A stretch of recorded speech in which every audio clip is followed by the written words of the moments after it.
சசி, மேடையில ஷால்வ போடுறாங்க பத்தியா? அந்த கதையை பத்தி அக்கா உங்ககிட்ட சொல்லியிருக்காங்க, உனக்கு ஞாபகம் இருக்கா? ஞாபகம் இருக்கு. கானாடு காத்தான்ங்கிற ஊரு ஞாபகம் இருக்கு. ஆனா அது ஒரு பேர் வரும், அது மறந்துருச்சு சொல்லி. மதுரை சிவக்கொழுந்துமா. அக்கா அந்த ஹிஸ்டரி கொஞ்சம் சொல்லுங்க அக்கா. ஏமா அன்னைக்கு சொன்னேன்ல அக்கா கொஞ்சம் மறந்துட்டு நீங்க டியூஷன்ல போய் சொல்லணும் பிள்ளைங்களுக்கு எல்லாம், நீங்க கொஞ்சம் சொல்லுங்க.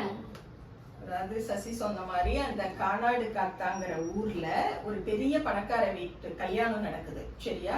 அப்படி கல்யாணம் நடக்கும் பொழுது மதுரை சிவக்குழுந்துங்கிறவர் தான் நாதஸ்வர கச்சேரிக்காக போறார். அவர் யாருன்னு பாத்தீங்கன்னா ஒரு 70-80 வருஷத்துக்கு முன்னாடியே ஒரு நாளைக்கு 500 ரூபாய் பணம் வாங்கிட்டு தான் அவர் வந்து இசை கச்சேரி பண்ணக்கூடியவர்.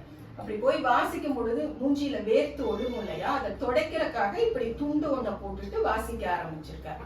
அங்கிருந்த பார்ப்பனர்கள் ஐயருங்கெல்லாம் வந்து எங்க முன்னாடி இவர் எப்படி தோல்ல துண்டு போட்டுட்டு வாசிக்கலாம், அப்படி துண்டை கலட்டி வச்சுட்டு தான் வாசிக்கணும் அப்படின்னு சொல்றப்போ அங்க ஒரு குழப்பம் வருது. அவர் வந்து வாசிக்கிறத நிறுத்துறார். அப்ப அந்த இடத்துல நம்ம திராவிட தளபதினு சொல்லக்கூடிய பட்டுக்கோட்டை அழகிரி வந்து இருக்கார். அவர் எழுந்திருச்சு போய் சிவக்குழுந்துட்ட என்ன சொல்றாருன்னா, துண்டை தோல்ல இருந்து இறக்காதீங்க, துண்டை எடுக்காம தான் வாசிப்பேன்னு சொல்லுங்க. அதுக்கு அவங்க ஒத்துக்கலைன்னா நீங்க வந்து மேடையை விட்டு கீழே வந்துருங்கன்னு சொல்றாரு.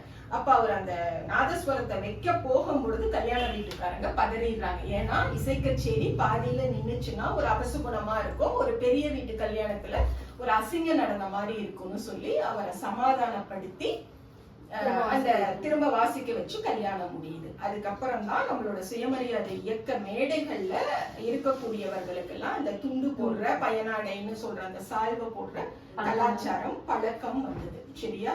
டியூஷன் பசங்களுக்கு சரியா சொல்லி கொடுத்து கண்டிப்பா இன்னைக்கு போய் சொல்லி கொடுத்தாங்க. எல்லா பேரையும் கரெக்டா